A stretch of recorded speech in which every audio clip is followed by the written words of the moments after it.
নতুন বছরে সান্ত্বনা পুরস্কার এটিএম থেকে টাকা তোলার ঊর্ধ্বসীমা সামান্য বাড়িয়েছে আরবিআই। 1 জানুয়ারি থেকে 4,500 টাকা তোলা যাবে এটিএম থেকে। প্রতিদিন সর্বাধিক 2,500 টাকা তোলা যাচ্ছিল, সেই ঊর্ধ্বসীমা আরো 2,000 বাড়ানো হয়েছে। যদিও বহু জায়গা থেকে অভিযোগ ওঠে যে সেটুকু ঠিকমতো পাওয়া যাচ্ছে না। এর আগে যখন 2,500-এর ঊর্ধ্বসীমা ছিল, নতুন বছরে সেই ভোগান্তি কাটার আশায় রয়েছেন দেশবাসী। এটিএম থেকে টাকা তোলার সীমা বাড়ানো হলেও সপ্তাহে যে মোট 24,000 টাকার ঊর্ধ্বসীমা ছিল তাতে অবশ্য কোনো বদল আনা হয়নি। সাধারণ গ্রাহকরা কি বলছেন জানবো। আমাদের প্রতিনিধি উজ্জ্বল মুখার্জি আমাদের সঙ্গে সরাসরি রয়েছেন গোলপার্ক চত্বর থেকে। উজ্জ্বল, 2,500 থেকে 4,500 করা হয়েছে প্রত্যেক দিনে এটিএম থেকে তোলার যে ঊর্ধ্বসীমা, সেটা একটু 2,000 টাকা বাড়ানো হয়েছে ঠিকই, কিন্তু সপ্তাহের ঊর্ধ্বসীমা বাড়েনি। সাধারণ মানুষ কি বলছেন?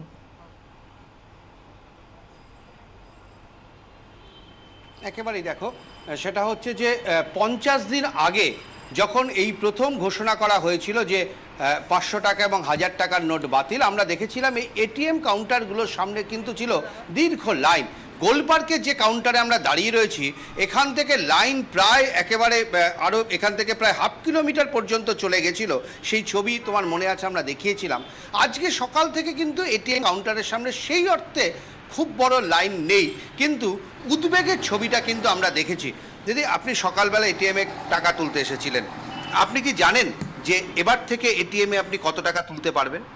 হ্যাঁ, আজকে তো সকালে পেপারে পড়লাম যে 4,500 টাকা লিমিট করা হয়েছে একদিনে, কিন্তু এখানে তো এটিএমে লিঙ্ক ফেল, এখন টাকা তুলতে হবে আমাকে। আর মাসের প্রথমে তো আমাদের সংসারে সবারই টাকা পয়সার প্রয়োজন হয়, নানা রকম পেমেন্ট থাকে, সব কিছু। তা আমার টাকা, আমি স্যালারির টাকা একবারে তুলতে পারবো না যতক্ষণ না আমি গিয়ে চেকে কিছু তুলবো। আর দ্বিতীয়ত হচ্ছে যে অসুবিধে তো টোটাল পিরিয়ডটাতে নিশ্চয়ই হয়েছে, মধ্যবিত্ত লোকজনদেরই অসুবিধে হয়েছে, কারণ টাকা তুলতে পারছি না। যে সময় এটিএমে টাকা আসছে, রাত্রিবেলা টাকা আসছে, 2 ঘন্টা লাইন দিচ্ছে, লোকে টাকা শেষ, আর বাকি সারাদিন। মানে আপনি কি এবার ভেবেছিলেন যে 50 দিন হয়ে গেল আবার এটিএম গুলো নর্মাল হবে? এটাই তো আপনার ভাবনা ছিল? এই ভাবনা ছিল যে এবার ক্রাইসিসটা কেটে যাবে, কিন্তু ক্রাইসিস এখনো মনে হচ্ছে চলবে। সকাল থেকে আপনি বলছিলেন যে অন্তত 5টা এটিএমে ঘুরেছেন কিন্তু কোথাও টাকা পাননি, কেন? হচ্ছে এখন তাদের কি আছে, কোনো সময় কেউ বলছে লিঙ্ক ফেল আছে, কোনো জায়গায় বলছে যে টাকা আছে কিন্তু বড় অ্যামাউন্ট আছে, কিন্তু সবসময় তো সম্ভব না 2,000 টাকা ডিনোমিনেশন, বিকজ 2,000 তুলবো, এখন কেউ আমার খুচরো দেবে এই সকালে, সেটা একটা ব্যাপার আছে। এখন সবসময় তো এরকম না যে 2,000 টাকা তুলে নিয়ে গিয়ে আমি একটা পান দোকানে গেলাম। এখন 2,000 না, 2,500 না, 4,500 টাকা দেবে, আপনার সমস্যা মিটবে?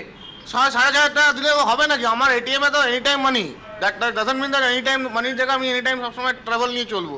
4,500 টাকা দিলে কী করে চলবে? আমার যেরকম ফ্লেক্সিবিলিটি ছিল সেই ফ্লেক্সিবিলিটি টাকা দরকার ছিল না, ওটা তো আমারই টাকা। দেখো, ডিম্যান্ড কিন্তু উঠছে যে 4,500 টাকা দিলেও কিন্তু সমস্যা মিটবে না, কারণ মানুষের একটা আশা তৈরি হয়েছিল যে হয়তো 50 দিন বাদে এই যে টাকা তোলার যে লিমিট, নরেন্দ্র মোদী প্রধানমন্ত্রী যা বলেছিলেন সেটা হয়তো তুলে নেওয়া হবে।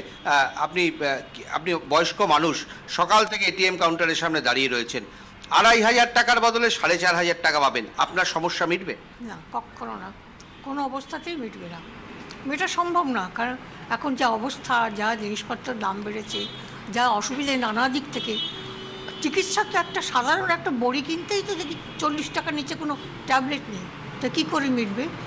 আর বয়স্ক মানুষদের তো নানা রকম অসুখ বিসুখ লেগেই আছে, কী করে চলবে? কখনোই চলে না, কোনো সংসারেই চলে না। আপনার কাছে প্রশ্ন যে প্রধানমন্ত্রী বলছেন তিনি একটা বড় উদ্যোগ নিয়েছিলেন কালোবাজারিদের ধরার জন্য, 50 দিন হয়ে গেল, আপনি প্রধানমন্ত্রীর এই উদ্যোগকে কিভাবে দেখেন? কালোবাজারি উনি ধরবেন বলেছিলেন, কিন্তু এখনো পর্যন্ত উনি ঘোষণা করেননি কতজন কালোবাজারিকে উনি ধরেছেন এবং কত কালো টাকা এখনো পর্যন্ত উনি বার করতে পেরেছেন। এখনো রিজার্ভ ব্যাংক বা প্রধানমন্ত্রী কোনো কিছু এখনো ডিক্লিয়ার করেননি। আরেকটা যে 4,500 টাকা যে উনি যেটা বলেছেন, এটাও 24,000 লিমিটের মধ্যে লিঙ্ক করে দিয়েছেন। আপনি তো 4,500 টাকা পাবেনই না। আমি আমার একটা এক্সপিরিয়েন্স বলছি, Jadavpur corporation bank Jadavpur branch আজও 10,000 টাকার বেশি টাকা দিচ্ছে না। 24,000 টাকার লিমিট, কিন্তু তিনি দিচ্ছেন 10,000 টাকা সপ্তাহে, কারণ ব্যাংক বলছে তা আমাদের কাছে টাকা আর নেই। দেখো, এই অভিজ্ঞতা কিন্তু আমরা 4 জনের সঙ্গে কথা বললাম, 4 জনই এখানে টাকা তুলতে এসেছিলেন, প্রত্যেকের কিন্তু এই একই অভিজ্ঞতা। ফলে একটা বিষয় কিন্তু স্পষ্ট যে কালো টাকা উদ্ধারের জন্য প্রধানমন্ত্রী যে ঘোষণা করেছিলেন সেটা কতটা কার্যকরী হলো তা নিয়ে যেমন প্রশ্ন রয়েছে, পাশাপাশি 4,500 টাকা এবং সপ্তাহে 24,000 টাকায় যে সংসার চলে না, এই অভিজ্ঞতাও কিন্তু এখানকার যারা দাঁড়িয়েছিলেন তারা প্রত্যেকের সঙ্গে একমত, অর্থাৎ তারা ভেবেছিলেন হয়তো এই লিমিটেশন এবার তুলে দেওয়া হবে, আবার নর্মাল হবে, কিন্তু সেরকম আশার কথা কিন্তু সরকার শোনাতে পারেনি। স্বভাবতই তারাও কিছুটা হতাশ। একেবারে পরিস্থিতি যাকে তাই রয়েছে, কিছুই বদলায়নি। অনেক ধন্যবাদ উজ্জ্বল তোমাকে। আপাতত কথা বললাম আমাদের প্রতিনিধি উজ্জ্বল মুখার্জির সঙ্গে। এই নোট বাতিলের জেরে চিকিৎসা করাতে গিয়ে সমস্যায় পড়ছেন সাধারণ মানুষ, অভিযোগ করলেন মুখ্যমন্ত্রী মমতা বন্দ্যোপাধ্যায়। হাসপাতালে গেলে সে টাকাটা দেবে কোত্থেকে? 24,000 টাকা বলছে সপ্তাহে আপনি উইথড্র করতে পারেন, তার মানে মাসে যদি আপনি 4 সপ্তাহে উইথড্র করেন মাসে হচ্ছে 96,000 টাকা। কিন্তু আমরা জানি, যেহেতু আমরা ডিস্ট্রিক্টে গিয়ে রিভিউ মিটিং করেছি, আমার সাথে সেক্রেটারি যারা ছিল সবাই ছিল, চিফ সেক্রেটারি সহ, আমরা জিজ্ঞেস করলাম 100 দিনের কাজে একটা লোক মাইনে পায় 176 টাকা, ও যদি 30 দিনও কাজ করে কত হয়? 5,300-400 টাকা হবে। সেই টাকাটা ব্যাংক দিতে পারছে না, টাকা নেই, ক্যাশ নেই। তো 24,000 টাকা আপনি পাবেন কোত্থেকে সপ্তাহে যদি 5,300 টাকা দিতে না পারে?